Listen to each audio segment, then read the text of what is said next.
Mungkin sebelum itu kita coba tanya dulu, apa sih corporate culture itu dan untuk apa dia harus ada? Itu perlu dijelaskan dulu, Pak Merdan.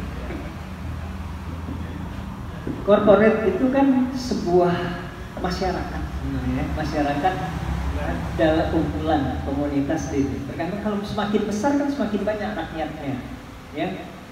Yang kecil juga ada rakyatnya, semakin besar semakin besar. Nah, dalam suatu komunitas masyarakat kan ada sistem budayanya kan. Melayu ada sistem budayanya, Melayu Minang ada sistemnya, Melayu Ocu aja ada ininya, antara dia dengan Minang dan itu punya nilai-nilai yang mungkin hampir sama kan. Kalau kita lihat Minang, Ocu, Melayu itu juga, tapi kan ada satu hal yang khasnya gitu kan. Nah, perusahaan-perusahaan yang bertahan, yang umurnya sampai ratusan tahun itu, dia membangun budaya perusahaannya dengan bagus juga, sehingga apapun kondisi dia bertahan. Misalnya krisis pandemi ini nggak terlalu bermasalah dia. Ya bermasalah sih itu, tapi maksudnya tidak sampai dia oyok gitu kan. Yang lain kan sampai ini. Terus misalnya ya krisis 98, krisis 2008, dia tenang-tenang aja gitu, karena dia sudah tahu pada masa krisis ini. Sama kalau kita masyarakat, keadaan paceklik, orang-orang tua kita di kampung itu kan tahu dia kapan itunya, nggak paceklik dia terus menderita nggak makan kan, karena dia punya lumbung, punya ini. Nah itulah budaya perusahaan itu kira-kira. Jadi bukan orang kadang budaya perusahaan itu seperti kalau budaya nyanyi-nyanyi nari-nari, enggak, itu hanya simbol-simbol aja. Nah itu yang banyak salah langkahnya orang bikin budaya perusahaan itu kan, bikin slogan nilai-nilai itu bayar mahal konsultan, tapi tidak dilakukan internalisasi, implementasi, penyesuaian sistem, sehingga yaitu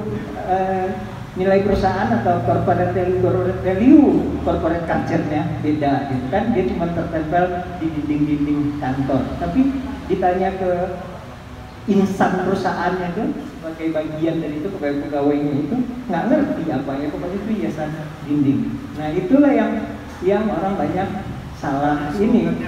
Iya, tapi antara slogan nggak sesuai. Misalnya amanah gitu, orang-orangnya nggak ada yang amanah gitu kan. Melayani dengan hati yang apa gitu, hati manusia nggak di ini kan. Masyarakatnya atau insan perusahaannya kan juga nggak paham. Itu hanya kerjaan orang-orang di atas yang pokoknya memperindah dinding. Nah itulah yang pekerjaannya. Nah dulu di Indonesia kan jarang, yang sukses-sukses itu kan adalah perusahaan apresiasi asing kan, Lever, Toyota gitu. Ya Astra itu kan karena ada juga pengaruh Toyotanya, makanya dia punya budaya perusahaan culture yang kuat. Nah itulah yang mulai dibangun oleh Mandiri dulu, Mandiri dan lain-lainnya. Nah kebetulan saya diminta untuk itu, baik di Bank Syariah Mandirinya maupun untuk kelompok Mandiri secara keseluruhan, sehingga kan saya termasuk awal-awal yang belajar tentang itu gitu di Indonesia yang secara profesionalnya. Sehingga meskipun saya udah pensiun kemarin dari bank, waktu saya di rumah sakit juga saya terapkan bikin itu.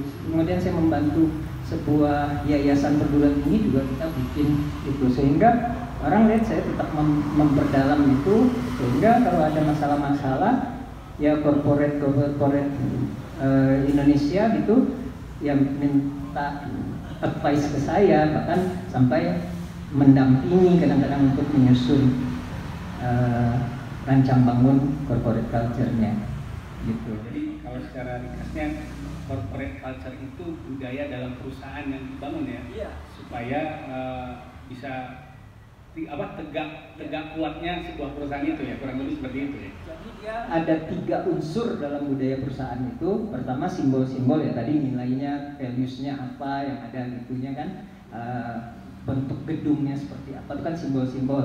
Kemudian membangun perilaku, sehingga perilaku yang di situ tuh sesuai dengan nilai-nilai yang ditetapkan itu gitu. Ya kalau orang Minang sesuai lah dengan Minangnya gitu. Tapi ini perusahaan betul sesuai. Ya JNE apa itunya sesuai lah dengan JNE misalnya, atau Iki atau apa, luxury seperti apa kan gitu. Nah, kemudian ada yang paling penting itu adalah sistem. Jadi kadang orang bangun itu tapi sistemnya nggak sesuai. Jadi dia bilang excellent, melayani dengan cepat, tapi SOP-nya lambat.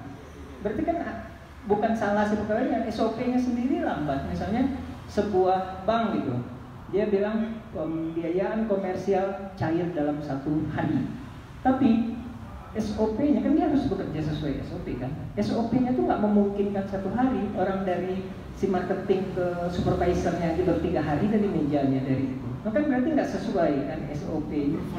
Iya, SOP-nya aja nggak sesuai. Jadi perlu dibangun sistem dengan nilai yang dia gembar-gemborkan keluar sehingga jadi bumerang bagi dia kan. Layanan cepat apa nih cepat misalnya.